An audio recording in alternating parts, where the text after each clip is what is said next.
এই সূরা তেলাওয়াত যারা করবে তাদের অনেক ফাজিলাত। এক নাম্বার ফাজিলাত হচ্ছে এই সূরাটা মানিআতুন মিন আযাবিল কবর। এই সূরা যারা তেলাওয়াত করবে তাদের কবরের আযাব হবে না। কবরে যাওয়া লাগবে কি লাগবে না? যাওয়া লাগবে না, কার কার হাত তোলেন? একজনও নাই, সবাই কবরে যাবেন। একদিন মাটির ভেতরে হবে ঘরে মন আমার, কেন বান্ধ দালান ঘর? প্রাণ পাখি উড়ে যাবে পিঞ্জর ছেড়ে, ধরা ধামে সবই রবে তুমি যাবে চলে। বন্ধু বান্ধব যত, মাতা পিতা দ্বারা সুত, সবই হবে তোমার পরে মন আমার, কেন বান্ধ দালান ঘর? একদিন মাটির ভেতরে হবে ঘরে মন আমার, কেন বান্ধ দালান ঘর? চিল্লায় বলেন ঠিক কিনা?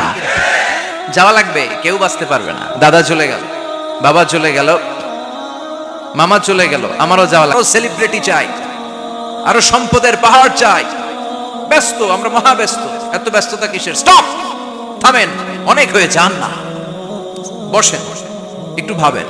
দাদা চলে গেল, বাবা চলে গেল, মামা চলে গেল, আমাকেও চলে যেতে হবে। মাঝে মাঝে কবরস্থানে যাবেন, যে একটু দেখবেন এই কবরস্থানে শিশুরা শুয়ে আছে, কিশোররা শুয়ে আছে, আপনার মতো তাগড়া যুবকরা শুয়ে আছে, ওদেরও রক্ত গরম ছিল আপনার মতো। আজ ওরা নাই, সব শেষ। আপনাকেও যেতে হবে, এই কবরে আমাদেরকে যেতে হবেই। কবরের প্রশ্নের উত্তর দিতে হবে। চিল্লায় বলেন ঠিক কিনা? কবরে প্রথম প্রশ্ন করা হবে, মার রব্বুক, তোমার রবের নাম কি? আমাদের রব কে? ওমা দীনুক, তোমার ধর্মের নাম কি? আমাদের ধর্মের নাম কি? বিশ্বনবীর চেহারা দেখিয়ে বলা হবে, এই লোকটাকে তুমি চিনো কিনা? চিনি না আমরা? চাঁদের চেয়ে সুন্দর তুমি, নবী আমার কমলিওয়ালা, দু জাহানের বাদশা তুমি, প্যারা নবী সাল্লাল্লাহু আলা, দু জাহানের বাদশা তুমি, প্যারা নবী সাল্লাল্লাহু আলা, চাঁদের চেয়ে সুন্দর তুমি, নবী আমার কমলিওয়ালা। সুবহানাল্লাহ পড়ে। আমাদেরকে জিজ্ঞেস করা হবে, রবকে? বলবো আল্লাহ। ধর্ম কি? বলবো ইসলাম। এই লোকটারে চিনো নাকি? আমরা বলবো চিনি, আমাদের প্রাণের নবী মুহাম্মদ সাল্লাল্লাহু। তিনটা প্রশ্নের উত্তর করতে পারলে এডিশনাল আর একটা প্রশ্ন, ওমা ইলমুক। এই তিনটা প্রশ্নের উত্তর জানলা কেমনে? নকল করছো নাকি? বাংলাদেশে নকল আছে না নাই? কোথায় নকল করে? হ্যাঁ, কিছু লিজেন্ড আছে দেখি, একেবারে জামার ভিতরে নকল, টুপির ভিতরে নকল, স্কেলের ভিতরে নকল, মৌজার ভিতরেও নকল। আছে না নাই? কথা বলেন। ফেরেশতারা বলবে, তুমি তিনটা প্রশ্নের উত্তর করলে কি করে? আপনাকে বলতে হবে, আমি কোরআন থেকে শিখেছি, আমি হাদিস থেকে জেনেছি। চিল্লায় বলেন ঠিক কিনা? তখন ফেরেশতারা বলবে, আহলান ওয়া সাহলান, মারহাবান, কংগ্রাচুলেশন, তুমি উত্তর করতে পেরেছো। ইফসাহু লাহু কবরুহু ৭০ যিরান, আপনার কবরটারে ৭০ হাত লম্বা বানিয়ে দেয়া হবে। ইফতাহু লাহু বাবুন ইলাল জান্নাহ, জান্নাতের দিকে দরজা করে দেয়া হবে। ইলবাসু মিন লিবাসিল জান্নাহ, জান্নাতের পোশাক পরিয়ে দেয়া হবে। আর বলা হবে, নাম কানাউ মিল আরুস, বাসর রাতে কনেকে নিয়ে বর যেমনি শান্তির ঘুম, আরামের ঘুম দেয়, তুমিও ঘুম দাও, ঘুমাও। You should get some sleep now, you are very tired man, ঘুমাও, অনেক হয়েছে, ঘুমাও। তোমার এই ঘুম কেউ ভাঙাবে না, ইসরাফিলের সিঙ্গার ফুৎকার ছাড়া। আল্লাহ লম্বা ঘুম যেন দিতে পারি, তৌফিক দাও। আর যারা ইসলাম বিরোধী, কোরআন বিরোধী, বিশ্বনবী বিরোধী, তাদেরকেও প্রশ্ন করা হবে, তোর রব কে? মার রব্বুক? সে বলবে, লা আদরি, আমি কিছু জানি না, আমি মাফ চাই, দোয়াও চাই। কথা কন, জানি না, আমি কিছুই মনে করতে পারছি না, আমি কিছু জানি না, আমার ধর্ম নাই, কর্ম নাই, আমার ধর্ম যার যার, উৎসব সবার, আমার কোনো ধর্ম টর্ম নাই, আমার কোনো নামাজ রোজা নাই, আমার কোনো রব নাই। দ্বিতীয় প্রশ্ন, ওমা দীনুক, তোর ধর্মের নাম কি? সে বলবে, ধর্ম কি? আমি জানি না, আমি ধর্মরে গালি দিতাম, আমি দুনিয়া ইসলাম রে বাস দিতাম, আমি আলেম ওলামাদের বিরোধিতা করতাম, আর শাহবাগের মঞ্চে উঠে ভাষণ দিতাম। আছে না নাই? সব গুমর ফাঁস হয়ে যাবে, ইয়াউমুত তাকাবুন। এরপর বিশ্বনবীর চেহারা দেখিয়ে বলা হবে, এই লোকটারে চিনো নাকি? সে বলবে, চিনি না, তবে আমার বন্ধুরা তার বিরুদ্ধে ব্লগে লিখতো, আমিও ব্যাড ব্যাড কমেন্টস করে দিতাম, এই লোকটার বিরুদ্ধে আমি কার্টুন বানাতাম, এই বিশ্বনবীর বিরুদ্ধে আমি কথা বলতাম। চিল্লায় বলেন ঠিক কিনা? ফেরেশতারা বলবে লা দারাইতা ওয়ালা তালাইতা, তুই কিছুই পারলি না, তুই তো কপাল পোড়া। ফায়ুত্রাকু বিমাতারিকা মিন হাদিদ, লোহার হাতুড়ি দিয়ে পিটিয়ে ওর মাসেলগুলো থেতলে ফেলা হবে। ওয়া ইউকালু লিল আরদি ইলতাইমি, কবরের দুই পাশের মাটিরে বলা হবে চাপ দে, এমন চাপ দিবে ফাতাখতালিফা আদলাউহু, ডান পাশের পাজরের হাড্ডি বাম দিকে ঢুকে যাবে, বাম পাশের পাজরের হাড্ডি ডান পাশে ঢুকে যাবে। কিয়ামত পর্যন্ত এই মারামারি চলবে। আল্লাহ এরকম ভয়ঙ্কর পরিস্থিতি থেকে আমাদেরকে বাঁচাও। ওই কবরের আযাব থেকে বাঁচার দরকার আছে না নাই? বিশ্বনবী বললেন, যে ব্যক্তি রাত্রিবেলায় সূরাতুল মুলক তেলাওয়াত করবে তার কবরের আযাব হবে না। ইন্না হাযিহি সূরাতুন আযীমা মানিআতুন মিন আযাবিল কবর, এই সূরাটা এমন সূরা, সাধারণ কোন সূরা না। এই সূরাতুল মুলক যে রাত্রিবেলায় তেলাওয়াত করবে তার কবরের আযাব থেকে তারে বাঁচিয়ে দিবে কে? নাম্বার 1 ফজিলাত, স্ট্যাটাস মনে থাকবে তো। 2 নাম্বার স্ট্যাটাস শাফাআত লি সাহিবিহা, এই সূরাটা এই সূরার তেলাওয়াতকারীর জন্য কিয়ামতের দিন সুপারিশ করবে। কোরআন সুপারিশ করবে, চারটেখানি কথা না। কোরআন যদি আপনার বিরুদ্ধে দাঁড়ায় আপনার জান্নাত ক্যান্সেল, আর কোরআন যদি আপনার ব্যাপারে আল্লাহর কাছে রেকমেন্ডেশন করে জান্নাত আপনার জন্য ওয়াজিব করে দিবে কে? এজন্য বিশ্বনবী বললেন শাফাআত লি সাহিবিহা, কিয়ামতের দিন তেলাওয়াতকারীর জন্য আল্লাহর কাছে সুপারিশ করবে। 2টা গেল। 3 নাম্বার বিশ্বনবী বললেন খাসামাত আন সাহিবিহা, এই সূরাটা কিয়ামতের দিন এই সূরার তেলাওয়াতকারীর পক্ষ নিয়ে আল্লাহর সাথে ঝগড়া করা শুরু করে দিবে। আল্লাহর সাথে ডিবেট করবে, ঝগড়া করবে, যতক্ষণ না হাত্তা আদখালাহুল্লাহুল জান্নাহ। হাদিসের টেক্সট হচ্ছে যে যতক্ষণ না আল্লাহ তাআলা তাকে জান্নাতে না ঢুকায় ততক্ষণ ওই সূরার তেলাওয়াতকারীর পক্ষ নিয়ে আল্লাহর সাথে বিতর্ক, ঝগড়া, তর্ক চলতেই থাকবে। সুবহানাল্লাহ, আরো আসতে বলেন। আবার বিশ্বনবী বললেন মান ক্বারা বিহা ফি লাইলাতিন ফাকাদ আকসারা ওয়া আতওয়াবা, রাত্রিবেলায় এই সূরাটা যে তেলাওয়াত করবে পুরো রাত্রিটারে বরকতময় করে দিবে কে? এজন্য বিশ্বনবী আবদার করে, আবেদন করে আমাদের কাছে বলে গিয়েছেন, আমি চাই আমার প্রতিটা উম্মতের হৃদয়ে এই সূরাটা গাঁথা থাক। আমি চাই আমার প্রতিটা উম্মতের সিনার ভিতরে এই সূরার 30টা আয়াত গ্রথিত করা থাক। সুবহানাল্লাহ পড়েন। মাত্র 30টা আয়াত মুখস্থ করতে রাজি আছেন? 1 মাসে কয়দিন? প্রতিদিন একটা করে আয়াত মুখস্থ করলে এই সূরা মুখস্থ করতে লাগবে কয়দিন? হ্যাঁ, হোমওয়ার্ক, এটা আপনাদের বাড়ির কাজ। যেহেতু ক্লাসে হোমওয়ার্ক দেওয়া যায় না, আরবিতে বলে আল ওয়াজিব আল মানজিলি। আমি গতানুগতিক তাফসীর করি না, আমি সমাজের খুঁতগুলো ধরে ধরে ডিসকাশনের মতো আমি করি। বিভিন্ন জেলায় যে ওখানকার ইয়াংদের সাথেও বসি, কথা বলি, এটাই আমার তাফসীর, এটাই কোরআনের এক্সপ্লেনেশন এন্ড ইন্টারপ্রিটেশন। এতেই মানুষ উপকৃত হয় বেশি। চিল্লা এখন ঠিক কিনা? এটা আপনাদের বাড়ির কাজ, মাইথার দিয়া বাসীদের বাড়ির কাজ। হায়াতে আল্লাহ বাঁচায় রাখলে আবার কখনো দেখা হলে জিজ্ঞেস করবো যে মুলক মুখস্থ হয়েছে কিনা। কে কে মুখস্থ করবেন না হাত তুলেন। সবাই করবেন।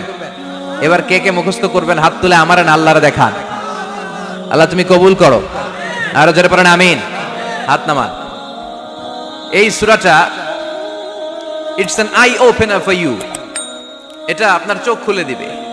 এই সূরাটা আপনার চোখকে খুলে দিবে, আপনার ঘুমন্ত বিবেককে জাগিয়ে তুলবে। স্রষ্টার ব্যাপারে আপনার যদি কোনো সাসপিশন থাকে, সন্দেহ থাকে, এই সন্দেহের পাহাড়কে ভেঙে এই সূরা চুরমার করে দিবে। চিল্লায় বলেন সুবহানাল্লাহ। আল্লাহ ডেকে বলে, গোলাম কিছু কিছু নাস্তিক আছে আমারে খুঁজে পায় না, এরকম কপাল পোড়া নাদান নাস্তিক বাংলার জমিনেও আছে না নেই? এরা বলে আনসিন ইজ নাথিং, যেটা দেখা যায় না ওইটা মানি না, বলে না? Do you see the air in the atmosphere? বাতাসে, বায়ুমণ্ডলে যে বাতাস ঘুরে বেড়ায়, এটা কি তুমি দেখো? তো মানো কেন? Why do you believe on that? Why do you believe on air? বাতাস বিশ্বাস করস কেন? কপাল পোড়া নাস্তিকরা বাতাস মানে না। কথা কন। Do you see the bad headache someone feel in his head and he is shouting? মাথার ব্যথায়, মাইগ্রেনের পেইনে যখন কেউ চিৎকার করে তার মাথার ব্যথা দেখা যায়। আমার এখন প্রচন্ড মাথা ব্যথা যদি হয়, আপনারা দেখতে পাচ্ছেন তো, নাস্তিকরা কি মাইগ্রেনের পেইন বিশ্বাস করে না? মাথা ব্যথা বিশ্বাস করে কি করে না? বাতাস বিশ্বাস করে কি করে না? কয় আনসিন ইজ নাথিং, যেটা দেখি না ওইটা বিশ্বাস করি না। কপাল পোড়া। আল্লাহ ডেকে বলে, গোলাম আমার সৃষ্টির দিকে তাকা, আকাশের দিকে তাকা, বাতাসের দিকে তাকা, সাগরের দিকে তাকা। সাগরের মধ্যে আমি আল্লাহ আছি না নাই? বিশাল বড় বড় পাহাড়ের দিকে তাকা, ঝর্ণার দিকে তাকা, ঝর্ণার মধ্যে আমি আছি না নাই? ঝর্ণা ঝর্ণা ঝর্ণা রে, বলনা বলনা বলনা রে, কার বিরহে পাগল পাড়া তুই, কার মিলনে ফুল ফসলে ভরা রে তোর দুকুল বই, কার মিলনে ফুল ফসলে ভরা রে তোর দুকুল বই। ঝর্ণা ঝর্ণা ঝর্ণা রে, বলনা বলনা বলনা রে, কার বিরহে পাগল পাড়া তুই। সুবহানাল্লাহ পড়েন। ঝর্ণার দিকে তাকাও, সাগরের দিকে নজর করে দেখো, বিশাল পাহাড়ের দিকে নজর করে তাকাও, ওই পাহাড়ের মধ্যে আল্লাহরে খুঁজে পাবা। চিল্লায় বলেন ঠিক কিনা? এদিনে ইমাম আবু হানিফার হাতে হাত রেখে শাহাদা বাক্য পাঠ করেছে, সুবহানাল্লাহ পড়েন। ঝিনুকের ভেতর লুকিয়ে থাকে যেমন মতি, ঝিনুকের ভেতর লুকিয়ে থাকে যেমন মতি, কালমা শাহাদাতে আছে আল্লাহর জ্যোতি, কালমা শাহাদাতে আছে আল্লাহর জ্যোতি। সুবহানাল্লাহ পড়েন। এই জ্যোতি যার হৃদয়ে একবার টাচ করে তার জন্য জান্নাতকে খুলে দেয় কে? এজন্য এই সূরা পড়লে নাস্তিকরা নাস্তিক থাকবে না। নাস্তিকদের জন্য এখানে আল্লাহ মেডিসিন দিয়েছেন, কিছু ডোজ দিয়েছেন। আলহামদুলিল্লাহ পড়েন। এই সূরা থেকে আমরা কিছু সময় কথা শুনবো, শুনতে রাজি আছেন তো? সূরার নাম চিল্লায় বলেন কি নাম? মুলক। মুলক মানে কি? মুলক মানে রাজত্ব, মুলক মানে ক্ষমতা, মুলক মানে পাওয়ার, মুলক মানে কিংডম, মুলক মানে সভরেনিটি। সুবহানাল্লাহ পড়েন। রব্বুল আলামিন বলেন তাবারাকাল্লাযী বিয়াদিহিল মুলকু ওয়া হুয়া আলা কুল্লি শাইইন কাদির। সুমহান সেই সত্তা যার হাতে ক্ষমতা আর তিনি সব বিষয়ে ক্ষমতাশীল। সুবহানাল্লাহ।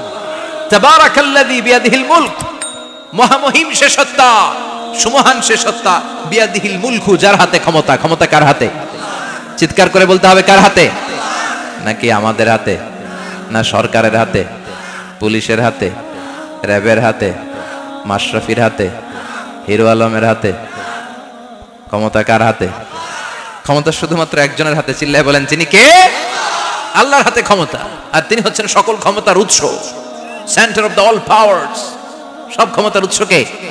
নাকি জনগণ? আমরা কিন্তু এটাই শিখি, এদেশে আমাদেরকে রাষ্ট্রীয় ভাবে শেখানো হয়, এটা রাষ্ট্রীয় কুফরি।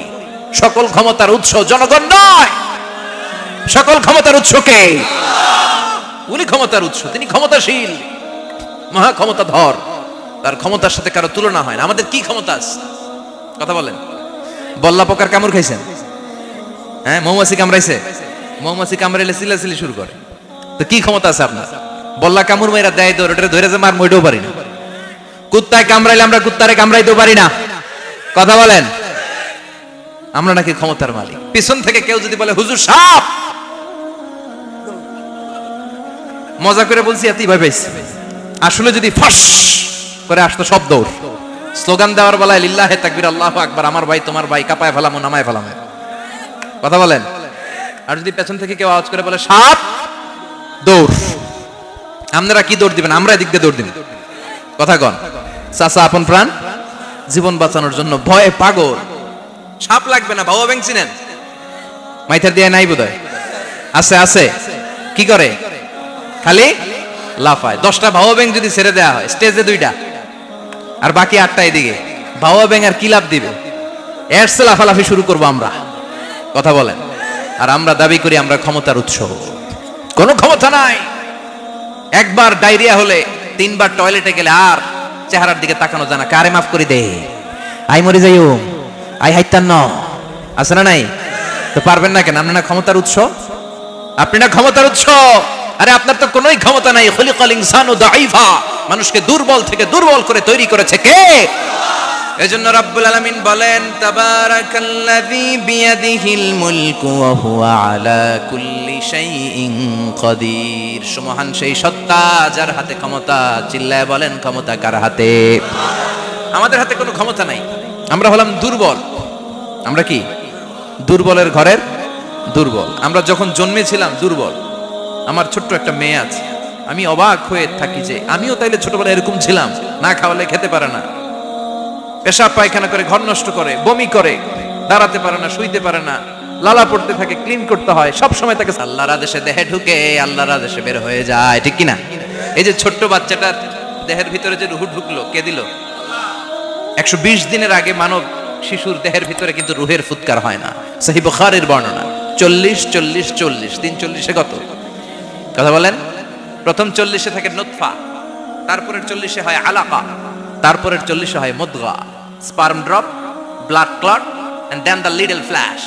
ছোট্ট নাপাক পানি ছিলাম, শুক্রাণু ছিলাম আমরা। কি ছিলাম? শুক্রও ছিলাম না, শুক্রাণু, শুক্রের অণু। এক ফোঁটা শুক্রের মধ্যে 20 কোটি অণু থাকে। ওই 20 কোটির একটা ছিলাম আমি আর আপনি। সুবহানাল্লাহ। বাড়িতে গিয়ে বললেন ডিম্ব আমরা ছিলাম না, আমরা ছিলাম ডিম্বাণু। ডিম্বের এই ডিম্বাণু আর শুক্রাণু দুইটা মিলে আল্লাহ আমাদেরকে বানায় ফেললেন জাইগট, সেখান থেকে এমব্রয়ো, তারপরে আস্তে আস্তে ইনিশিয়াল স্টেজগুলো শেষে একটার পর একটা স্টেজ পার করে তিনি আমাদেরকে বানালেন আলাকা, সেখান থেকে মুদগা, আমাদের দেহের ভেতরে তিনি স্কেলিটন ভরে দিলেন, কঙ্কাল, মাথার স্কাল দিলেন, খুলি দিলেন, নাক কান গলা দিলেন, আমার রেসপিরেটরি সিস্টেম চালু করে দিলেন। কত ছোট ছিলাম আমি, ক্ষুদ্র ছিলাম আমি। ফালয়ানযুরিল ইনসানু মিম্মা খুলিকা, খুলিকা মিম্মাইন দাফিক। মানুষের উচিত তার সৃষ্টি প্রক্রিয়ার দিকে নজর করে তাকানো। বাবার পিঠ থেকে সবেগে নির্গত হওয়া পানি দিয়ে মায়ের পেটে তোমারে ঢুকায় দিল কে? নাপাক পানি থেকে ছোট্ট ব্যাঙ্গাচির মতো ছিলাম, জোকের মতো মায়ের জরায়ুর দেয়ালে লেগেছিলাম।